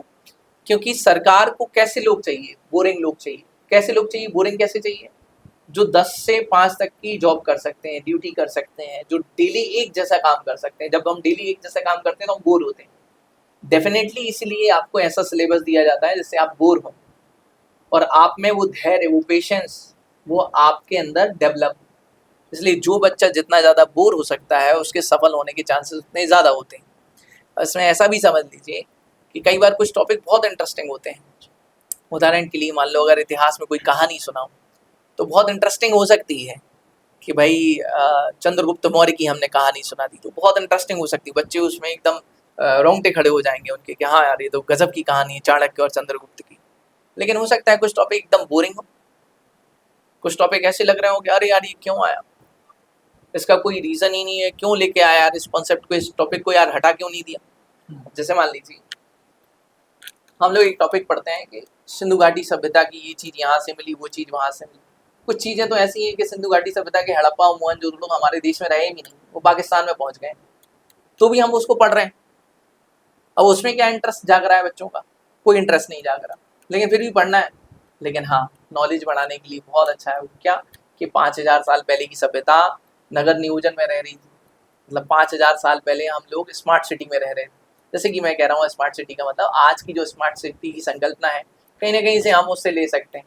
कुछ कॉन्सेप्ट ऐसे जैसे कुंभ की, तो वहाँ पे हम देखते हैं कि भाई सामूहिक स्नान की, बड़े बड़े स्नानागार, कुछ चीज़ें ले सकते हैं उससे, वो भी इंटरेस्टिंग है।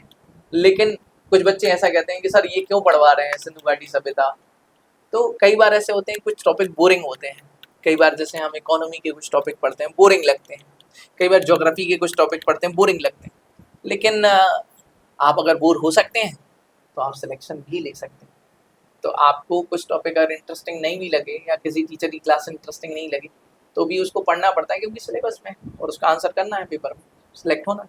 सर एक जैसे एनसीईआरटी वाला सवाल आपने बोला था, मैंने सोचा कि सर की बात पूरी हो जाए उसके बाद पूछूं। बच्चों को रहता है कि सर 6 to 12 बोलने में आसान लगता है, लेकिन 6 to 12 में कौन कौन सी बुक हमें पढ़ना चाहिए? हाँ, शुरुआत में क्या है कि फ्रेशर बच्चे होते हैं, नहीं पता रहता है क्या पढ़े, जी वो सब कुछ पढ़ लेते हैं। जी। ऐसी काम की चीज़ें कि जी। चीज़ें पढ़ना है आपको। देखिए, सबसे पहले तो आपका जो टारगेट है, फॉर एग्जांपल अगर आपने यूपीएससी टारगेट किया या आपने एमपीपीएससी टारगेट किया, तो सबसे पहले आपको ये देखना चाहिए, सिलेबस उठा के रखना चाहिए, और फिर जो आपने बुक रखी उस सिलेबस से मैच करें आपके इतिहास में कौन सा भाग मिल रहा है। अगर मान लीजिए उसमें लिखा हुआ है कि भाई वैदिक सभ्यता, और ये हमारे इस टेक्स्ट बुक में, इस एनसीईआरटी में, तो वो टॉपिक हमारे लिए काम का हो गया। लेकिन अगर उसमें कोई ऐसा टॉपिक लिखा हुआ है जो हमारे सिलेबस से दूर दूर तक ताल्लुक नहीं रखता, तो उस टॉपिक को सबसे पहले एलिमिनेट कर दीजिए। दूसरी चीज़, अब तो आप देखेंगे कि ज़माना बहुत बदल गया है, नई नई, जैसे आप ही किताब लिख रहे हैं तो कितनी बढ़िया किताब आपने कंपाइल की है। तो ऐसे बहुत सारे पब्लिकेशंस हैं जिन्होंने 6 to 12 एनसीईआरटी को एक ही किताब में कर दिया है, और जो इम्पोर्टेंट टॉपिक हैं जो सिलेबस में आपके, सिर्फ वही वही टॉपिक रखें, अननेसेसरी चीज़ें हटा दी कि आओ टिल्लो आज ये सीखें, आज पिंकू ये बनाते हैं। जैसे आप एनसीईआरटी बुक्स देखते होंगे तो साइड में ऐसे कॉलम्स बने रहते हैं कि आज बोरियत फील नहीं होती जी उसमें। जी जी। ऐसा लगता है कि और आगे हाँ, बढ़े स्टोरी। तो एक्चुअली क्या ना कि वो पेज बढ़ाते थे, वो कंटेंट जो था वो पेज बढ़ाते थे।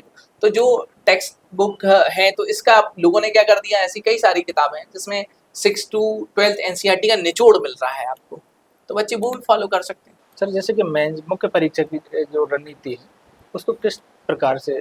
देखिए, मुख्य परीक्षा रणभूमि है, ठीक है, और मैं बच्चों से ये कहता हूँ कि अभ्यास के क्षेत्र में आप जितना पसीना बहाएंगे, युद्ध के क्षेत्र में आपको उतना कम खून बहाना पड़ेगा।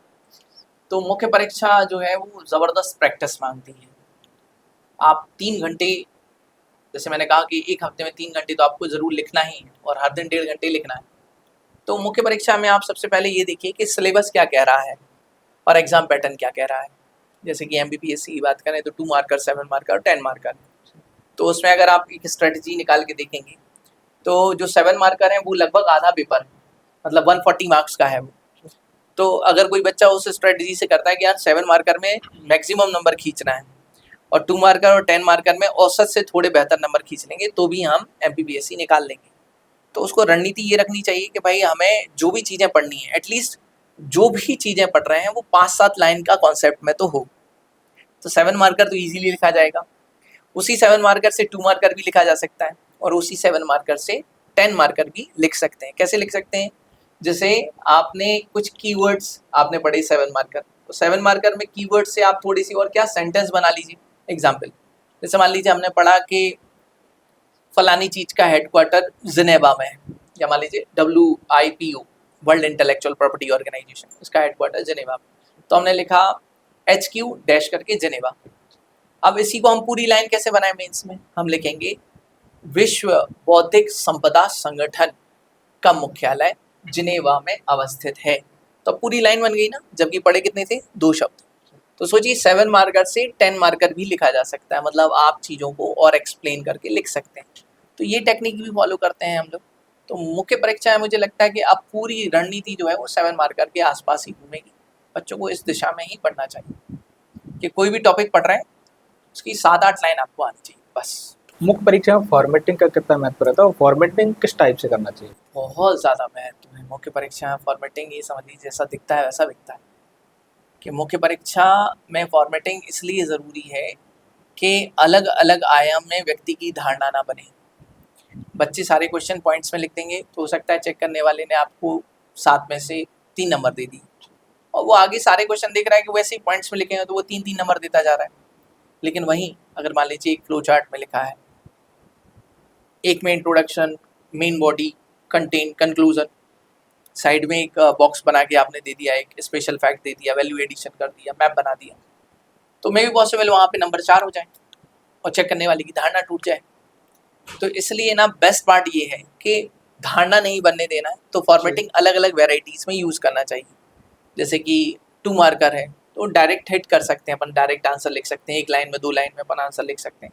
बच्चों को ऐसी रणनीति भी अपनानी चाहिए, जैसे कुछ बच्चे कहते हैं ना कि पेपर समय पे कंप्लीट नहीं होता, पेपर छूट जाता है, तो कई बार बच्चे ऐसा करते हैं, जैसे 2 मार्कर, 7 मार्कर, 10 मार्कर, मैक्सिमम बच्चे ऐसे ही करते हैं। लेकिन अगर कोई बच्चा स्ट्रेटजी बदल के देखे जो उसके कन्वीनियंट हो, मैं ये नहीं कह रहा हूँ कि मेरी बात मान लेना, पहले वो 10 मार्कर कर ले, देन वो 7 मार्कर कर ले, देन वो 2 मार्कर कर ले, तो मे भी पॉसिबल हो सकता है उसको टाइम कम लगे। क्यों? कारण मैं बताता हूँ। क्योंकि 10 मार्कर जब एक क्वेश्चन आता है तो वो 10 मार्कर ऐसा पूछा जाता है कि भाई फलानी फलानी चीज़ की समस्या हो समाधान बताइए। तो आप पहले क्या करते हैं, इंट्रोडक्शन लिखते हैं, फिर उसमें समस्या लिख रहे हैं, फिर उसके बाद समाधान लिख रहे हैं, फिर उसके बाद निष्कर्ष लिख रहे हैं। तो एक क्वेश्चन में कितने आपकी वेराइटी आ गई? 4। मतलब आपको 4 अलग अलग आयाम सोचने हैं 10 मार्कर। वहीं अगर हम बात कर रहे हैं 7 मार्कर की, तो 7 मार्कर में सीधा क्वेश्चन आया कि इसके कारण लिखिए, तो हम क्या करते हैं, सीधी एक लाइन लिखी हमने इंट्रोडक्शन की, फलानी फलानी ये चीज़ है इसके कारण ही, और सीधे 7-8 पॉइंट हमने लिख दिए। तो इसमें हमें ज़्यादा सोचना नहीं पड़ा, क्योंकि एक ही आयाम में प्रश्न चला, तो 7 मार्कर जल्दी भी लिखे जा सकते हैं। 2 मार्कर और भी सरल है, उन्होंने पूछा फलानी फलानी चीज़ की स्थापना कब हुई, तो हम बता सकते हैं फलानी फलानी चीज़ की स्थापना इस वर्ष हुई। तो मुझे लगता है कि क्वेश्चन भी आपके ऊपर डिपेंड करता है कि आप कौन से सेगमेंट को पहले उठा के ख़त्म कर रहे हैं, और कौन सा सेगमेंट जल्दी किया जा सकता है। जिसमें एक ही आयाम है उससे जल्दी किया जा सकता है, जिसमें 4 आयाम है उसमें टाइम लगेगा, और इसमें टाइम भी होना चाहिए आपका मैनेज। जैसे कि आपको 8 मिनट में एक 10 मार्कर लिख लेना है, आपको 3 से 3.5 मिनट में आपको एक जो 7 मार्कर है वो आपको लिख लेना है। इसके बाद अगर मैं बात करूँ आपसे कि 2 मार्कर है वो आपको 1 मिनट के अंदर लिख लेना चाहिए। तो ये आपका एक टाइम शेड्यूल भी होना चाहिए, जिसमें मैंने बोला 1, दूसरा है 3 या 3.5, 3 से 3.5, और चौथा है तीसरा है आपका 8 मिनट। तो इस तरीके से आपको आंसर्स को भी फ्रेम करना है। मुख्य परीक्षा में ये रणनीति भी होनी चाहिए आपकी। सर जैसे कि हम तैयारी करते हैं तो कई एस्पिरेंट्स ऐसे रहते हैं कि जिनको बार बार फेलियर में का सामना करना पड़ता है। आपको क्या लगता है कि आपके कई स्टूडेंट ऐसे रहे होंगे जो बार बार असफल हुए, बिल्कुल एक लंबे समय बाद उनको सफलता हाथ लगी? बिल्कुल बिल्कुल, बहुत सारे ऐसे बच्चे हैं जो लंबे समय के बाद ही सफल हुए, लेकिन उनके साथ एक चीज़ जुड़ी हुई थी। क्या? लगातार एक चीज़ कि वो लगातार एग्ज़ाम में थे, डिस्ट्रैक्ट नहीं हुए, ठीक है? वो प्री दे रहे थे, मेंस दे रहे थे, इंटरव्यू दे रहे थे, प्री दे रहे हैं, मेंस दे रहे हैं, इंटरव्यू दे रहे हैं, तो लगातार सततता में थे, मतलब वो चयन प्रक्रिया में थे। वो इस तरीके से नहीं हुए थे कि डिस्ट्रैक्ट हो गया कि बीच में कोई एग्जाम दे दिया, बीच में ये कर दिया वो कर दिया। हाँ, पैरेलल आप कर सकते हैं, जो कि बहुत सरल है। जैसे कि पैरेलल बच्चे क्या करते हैं कि उन्होंने पोस्ट ग्रेजुएशन का फॉर्म डाल दिया, पोस्ट ग्रेजुएशन करते हैं बच्चे, तो वो चीज़ कर लेते हैं पैरेलल, और अपने आप को बिल्कुल एग्जाम में बिल्कुल लगातार फोकस रहते हैं। तो कई बार उनको ऐसा सामना करना पड़ता है कि इंटरव्यू में नहीं हो पाया सर, या मान लीजिए कई बार ऐसी घटना घटती है कि प्री में जो हुआ तो 1 नंबर से रह गए, या मान लीजिए कई बार ऐसी घटना घटती है कि मेन लिस्ट में नहीं आ पाए। तो जब मेन लिस्ट में नहीं आ पाता ना व्यक्ति, तो सेकंड लिस्ट में जब आता है तो उसको लगता है कि अब क्या ही एग्जाम दें, ठीक है, प्रावधिक में है, क्या ही एग्जाम दें, ऐसा लगता है कि जैसे बिना घुंघरू के नचाया जा रहा है, ठीक है, तो उसको उतना कॉन्फिडेंस नहीं आ पाता है, तो वो एग्जाम भी उतनी तल्लीनता से नहीं देता। लेकिन जब मेन लिस्ट में होता है तो पूरी दम से एग्जाम देता है। तो कई बार 1-2 नंबर से रुक जाना, या मान लीजिए इंटरव्यू खराब हो जाना, ऐसे बहुत सारे कारण होते हैं फेलियर के। लेकिन अगर बच्चे में सततता है, कंटिन्यूटी है, आप देखिए सफलता तो मिल ही रही है। और मैं दोबारा नाम लूँगा कि दीपिका पाटीदार इसका सबसे बेस्ट एग्जाम्पल, कि भाई ठीक है 4 बार इंटरव्यू नहीं हुआ, लेकिन 5 ही बार में टॉपर है। ऐसा रिजल्ट आया कि दुनिया चौंक गई। वो सारी चीज़ें। सर स्टूडेंट्स को तैयारी कब क्विट कर देना चाहिए? देखिए, बहुत ही प्यारा क्वेश्चन है कि स्टूडेंट को तैयारी कब क्विट करना चाहिए। ये मैं 2 आधारों पर बोलूँगा। एक, स्टूडेंट की मानसिक और स्वविवेक की स्थिति, कि अगर उसको लगता है कि इस फील्ड में अब उसके लिए कुछ नहीं है, या मान लीजिए आगे वो इसमें कुछ सफलता प्राप्त नहीं कर पा रहा है, तो पहली तो है मानसिक स्थिति, और दूसरी है उसकी आर्थिक स्थिति। आर्थिक स्थिति का मतलब ये है कि अगर जैसे मान लीजिए कोई बच्चा है और अब वो इस पढ़ाई का बोझ नहीं उठा पा रहा है, चूँकि सभी लोग जानते हैं कि इसमें बच्चे जब यहाँ रहते हैं, इंदौर में रह रहे हैं, पढ़ना, खाना, रहना और सारी चीज़ें जो एक्सपेंसेस होते हैं, उसके कारण बच्चा कई बार आर्थिक दबाव महसूस करता है। घर वाले भी कह देते हैं कि भाई अब हम कुछ नहीं कर पाएंगे, वापस आ जाओ। ये सारी चीज़ें उसके साथ होती हैं। अगर वो उस आर्थिक समस्या का विकल्प ढूंढ सकता है, जैसे कि ढूंढता भी है, जैसे कि हमने देखा है कि बहुत सारे बच्चे कॉपी चेक करते हैं, कंटेंट राइटर की जॉब कर लेते हैं, तो बहुत सारी चीज़ें करते हैं जिससे वो अपनी आजीविका भी चला लेते हैं और तैयारी भी कर लेते हैं। लेकिन अगर उससे भी काम नहीं बन पा रहा है, उसमें भी समय लग गया है, तो मुझे लगता है कि मानसिक और आर्थिक स्थिति के आधार पर बच्चों को क्विट कर देना चाहिए। क्या जैसे कि पीएससी की कोई तैयारी कर रहे हैं, तो तैयारी को किस टाइप से करना चाहिए? प्री और मेंस को साथ लेकर करना चाहिए या दोनों को अलग अलग तरीके से देखना चाहिए? बहुत ही प्यारा क्वेश्चन पूछा है आपने। मैं आपको उसका बताता हूँ। सबसे सही तैयारी जो है, पहले मेंस किया जाता है, फिर प्री। जी। बच्चे उल्टी तैयारी करते हैं। बच्चे जैसा एग्जाम पैटर्न है ना, प्री मेंस इंटरव्यू, ऐसी तैयारी करते हैं। गलत। पहले मेंस की तैयारी, और जब आप मेंस कर रहे होते हैं तभी आपका व्यक्तित्व बनना, मतलब साक्षात्कार की तैयारी शुरू हो जाती है। तो पहले बच्चे को मेंस पढ़ना चाहिए। क्यों? जब किसी बच्चे के कॉन्सेप्ट क्लियर होंगे तो फैक्ट भी इजीली याद कर लेगा। लेकिन बच्चे करते क्या हैं? प्रीलिम्स पढ़ते हैं, जो कि एक फैक्चुअल एग्जाम। तो फैक्ट से शुरुआत करते हैं, फिर कॉन्सेप्ट उलझ जाते हैं मेंस में। इसलिए पहले उनको मेंस करना चाहिए, फिर उसके बाद, और जैसी मेंस शुरुआत करते हैं, पर्सनैलिटी तुरंत उस पर काम होना शुरू हो जाता है। तो मतलब मेंस और इंटरव्यू तो साथ साथ चल रहे हैं उसके। प्रीलिम्स उसको क्या करना चाहिए, जब मेंस कर ले देन उसके बाद फिर प्रीलिम्स उसको रटना चाहिए, जैसे कि वो फैक्चुअल है। आप देखिए, प्रीलिम्स से सरल एग्जाम नहीं है। क्यों नहीं है? क्योंकि एक प्रश्न दिया है और उत्तर भी वही नीचे है, बस आपको क्लिक करना है, आपको सिर्फ टिक करना है। वहीं पर अगर हम मुख्य परीक्षा देखते हैं तो वहाँ पे प्रश्न लिखा हुआ है, उत्तर आपको लिखना है। तो कठिन क्या है? तो कठिन चीज को पहले कर लेना चाहिए। सर, किन विद्यार्थी को इस फील्ड में आना चाहिए? देखिए, सबसे पहले तो ये अपन देख लें कि बच्चा जब आता है तो कई सारी चीज़ों के प्रभाव में आता है।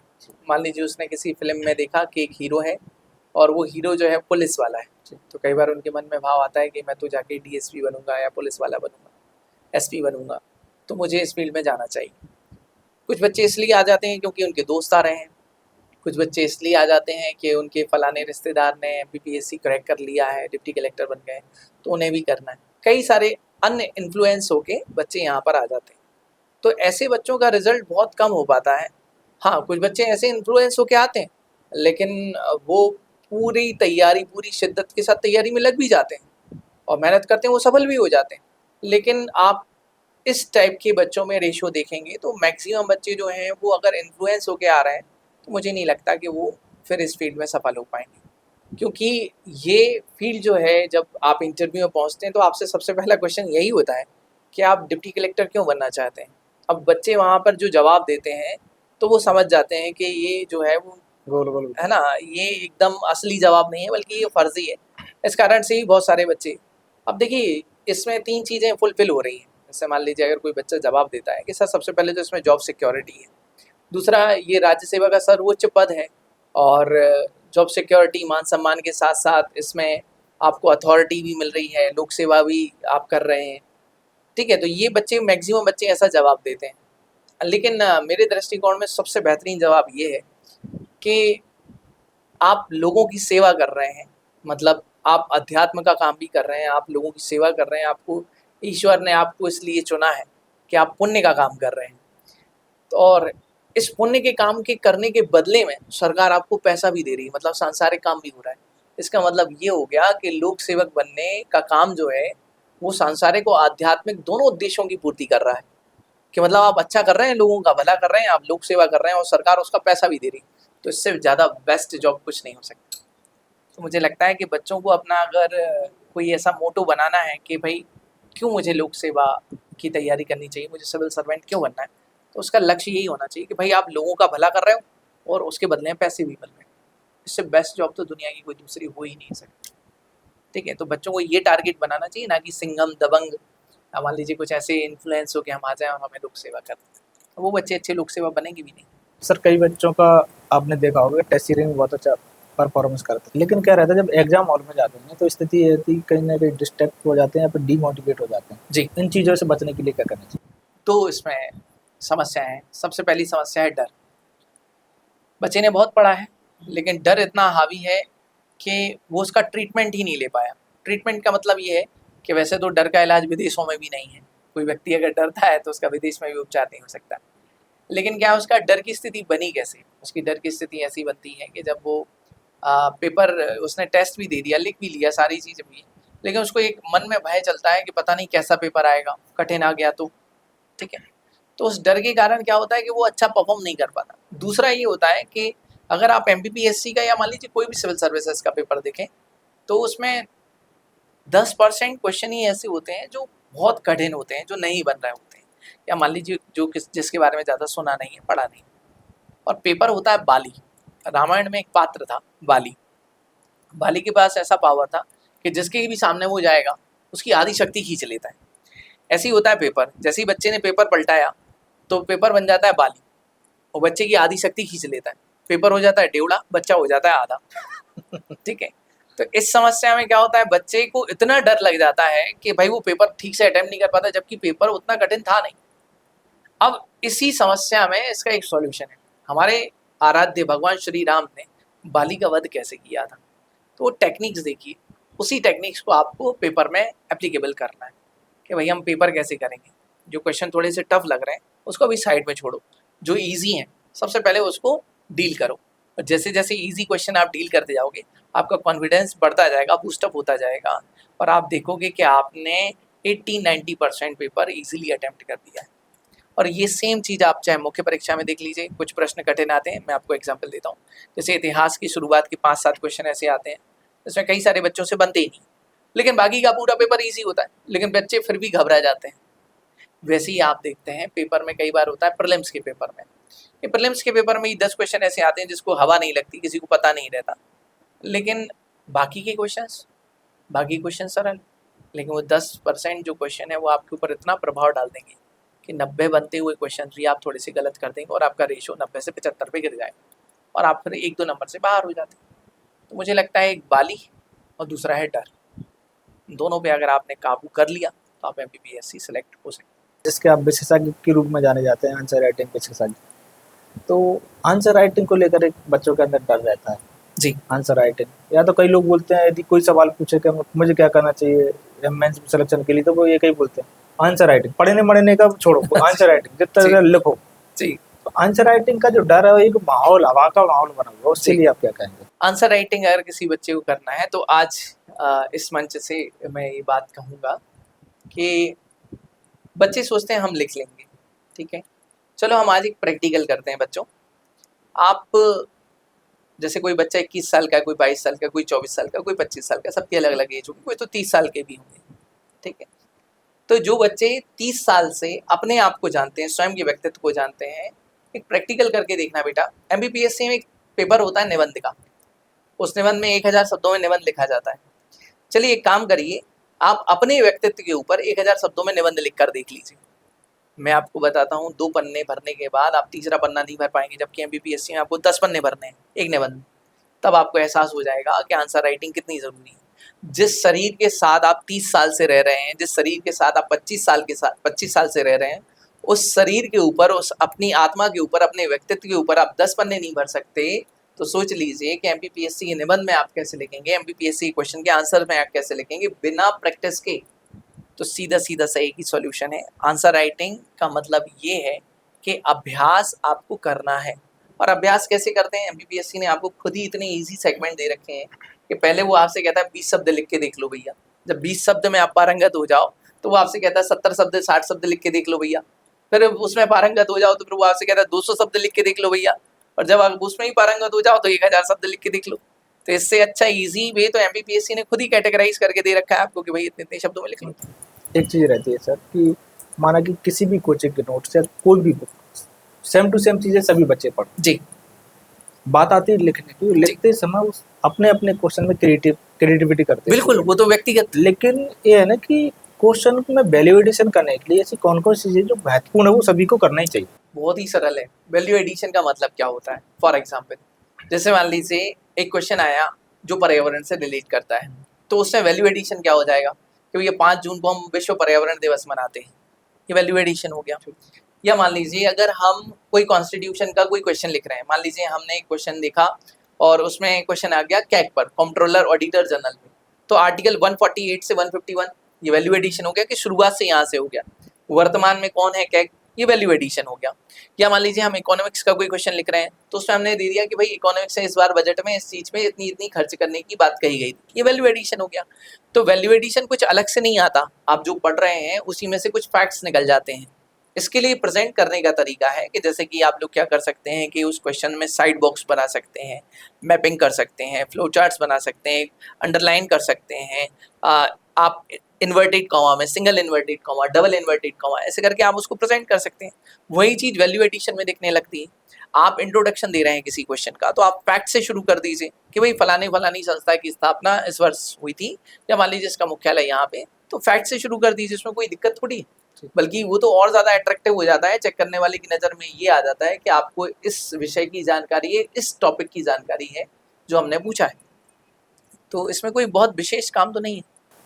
सर कंटेंट का चुनाव कैसे करें और कौन कौन सी चीज़ों का ध्यान रखना चाहिए? देखिए, एक बहुत ही अच्छा प्रश्न है आपका कंटेंट को लेके, सोर्स को लेके। तो सबसे पहला तो बहुत सारे कंटेंट आपके पास नहीं होना चाहिए। जैसे क्या करते हैं बच्चे, एक कोचिंग के नोट्स ले आए, दूसरी कोचिंग के नोट्स ले आए, किताबें भी ले आए। आपको क्या करना चाहिए, इतने सारा कलेक्शन करने की ज़रूरत नहीं है आपको लिमिटेड कंटेंट जो है, जैसे आपने देखा, आपको वो कंटेंट अच्छा लगा, आपने दूसरा बुक देखा, जैसे किसी ने सजेस्ट किया कि ये वाली सब्जेक्ट के लिए ये बुक रेफरेंस के तौर पे ली जा सकती है, तो आपने एक नोट्स लिए और एक कंटेंट आपने एक बुक ले लिया, आपने टेक्स्ट बुक ले ली।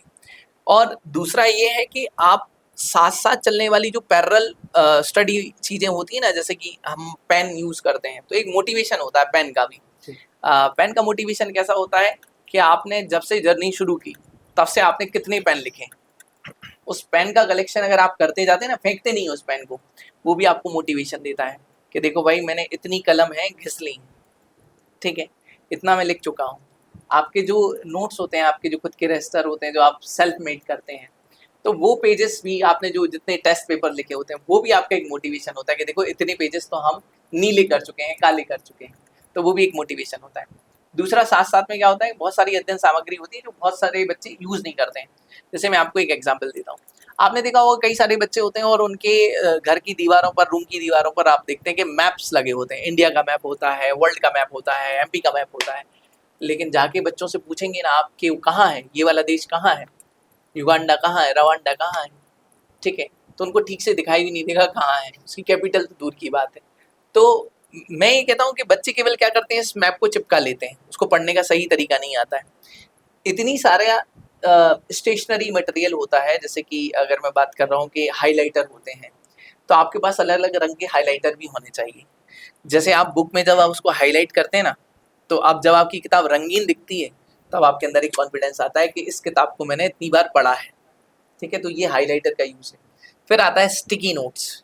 स्टिकी नोट्स में ऐसे रहते हैं कि जैसे मान लीजिए कोई एक टॉपिक लिखा हुआ है, आपने उसको पढ़ा, उस टॉपिक को पढ़ने के बाद लिटरली आपने उसके बारे में क्या समझा, आपने उसको 3 लाइन में लिख लिया, आपने कुछ शब्दों में लिख लिया, आपने 10 शब्दों में लिख लिया, स्टिकी नोट्स पे लिख के उसी टॉपिक के ऊपर चिपका दीजिए। आप यकीन मानिए जब आप दोबारा पढ़ेंगे तो आपको पूरा पन्ना नहीं पढ़ना पड़ेगा, वो स्टिकी नोट्स के 10 शब्द आपके काम कर जाएंगे। तो एक तो आप इस तरीके से मटेरियल को घटा पाएंगे। दूसरा, मैंने आपसे कहा कि जब आप उसको हाईलाइट करते हैं, चीज़ों को हाईलाइट करते हैं, तो आपको कॉन्फिडेंस भी आता है और नेक्स्ट टाइम जब आप उसको पढ़ते हैं तो आपको ये याद रहेगा कि क्या क्या इंपॉर्टेंट बिंदु है, किसको जल्दी जल्दी पढ़ा जा सकता है। एक तो ये। दूसरा, मैं आपसे कहूँगा कि जैसे हमारी बात हो रही थी कि बुक सोर्स, तो बुक सोर्स मैंने कहा ना आपको कि एक आपके पास लिटरली एक ऐसी बुक होनी चाहिए, जैसे संविधान की एक किताब आपके पास होनी चाहिए, और वो है लक्ष्मीकांत, ठीक है। इसके बाद फिर आपने नोट्स लिए हैं, उस नोट्स को आपने पढ़ा, अपने खुद के सिनॉप्सिस बनाए, तो अब आपके पास 3 चीज़ हो गई। अब ये इस बहकावे में मत आइए कि वो फलानी फलानी चीज़ है, वो फलानी फलानी और अच्छी आ गई है, ये ऐसा हो गया है, वैसा हो गया है।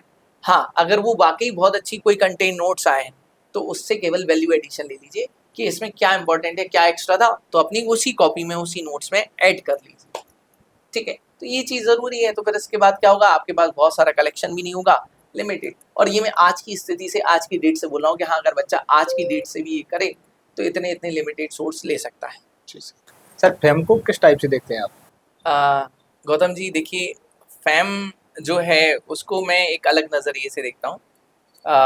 मेरा मानना ये है कि मेरे लिए फेम क्या है, बच्चों के दिल में जगह है, वो मेरा फेम है। इसलिए आप देखेंगे मैं कभी यूट्यूब पे ऐसी क्लासेस को लेके, या मान लीजिए रील्स में अभी तक मैं नहीं आ पाया, क्योंकि मुझे लगता है कि जो ऑफलाइन आपकी ऑडियंस है ना, वो आपको प्यार करने वाली होनी चाहिए। तो फैम मेरा ऐसा है कि हर बच्चे के पास मेरा नंबर है, जो मतलब MPPSC की फील्ड में है और मेरे संस्थान में आता है, मुझसे मिला है, मुझसे जुड़ा हुआ, हर बच्चे के पास मेरा नंबर है, पब्लिकली है वो नंबर। दूसरा, कुछ स्टूडेंट्स आप यकीन मानिए मेरे यहाँ रात को 11 बजे 12 बजे भी बैठे रहते हैं। इवन कई बार ऐसा होता है कि मैं टेस्ट का डिस्कशन लेने जाता हूँ और रात को लौट रहा हूँ 9:30 बजे, और वापस लौट रहा हूँ तो वहाँ पे 2-3 बच्चे घर पे ही बैठे हैं, वो इंतज़ार कर रहे हैं कि सर हमारे डेफ के क्वेश्चंस, सर हमारे लिए ये प्रॉब्लम है, या सर हमारी ये मेंस की कॉपी है। तो बच्चे घर भी आते हैं। आप मुझे शायद आप इतने सारे लोगों से मिले, इतने सारे डायरेक्टर्स को भी आप जानते होंगे संस्थानों के, शायद कोई और भी हो जो, मतलब मुझे तो मेरी नज़र में नहीं है कि शायद कोई और डायरेक्टर जिसके घर पे बच्चे बैठे रहते हों, या जिससे बिल्कुल पर्सनल टॉक होती हो, रात को 2:30 बजे भी बात हो रही हो, बच्चे कॉल कर देते हैं। मतलब ऐसा भी रहता है ना कि कई बार बच्चे किसी परेशानी में हैं तो वो अपने पेरेंट्स के साथ, या मान लीजिए पेरेंट्स के पहले भी मुझे कॉल कर देते हैं कि सर ऐसी ऐसी परेशानी है इसमें, तो कई बार ऐसा हम उनका सॉल्यूशन भी देते हैं। नहीं, ये तो चीज़ मेरे लिए फैम यही है। ये चीज़ तो मैंने भी पहली बार सुन रहा हूँ जी जी इस टाइप से, क्योंकि सभी लोग एक व्यक्तिगत लाइफ को जी जी। दोनों और को गौतम जी, आप तो खुद भी जानते हैं कि आपसे ही मेरी रात को 2 बजे 2:30 बजे नहीं 3 सर, बजे चर्चा हुई है कि कई बार कंटेंट, कई बार कुछ क्वेश्चंस हमारे रहे हैं तो सर डिस्कस मैं हमारे हुए हैं। आपके लिए बहुत बहुत धन्यवाद देना चाहूँगा। आपने बहुत सहयोग किया, सपोर्ट किया। MP की बुक में आपका बहुत बड़ा योगदान है कि मतलब इतना अमूल्य समय निकाला गया, नाइट में भी, मतलब पूरे दिन में टाइम नहीं मिला तो रात में देख रहे हैं, चीज़ें कर रहे हैं। कितना बेहतर कर सकते हैं, आपने पूरा सपोर्ट किया। गौतम जी, इसका कारण है ना कि आपका और मेरा उद्देश्य एक ही है कि बच्चों का भला कैसे हो सकता है, बच्चों का अच्छा कैसे हो सकता है, तो इसके लिए बिल्कुल समर्पित हूँ।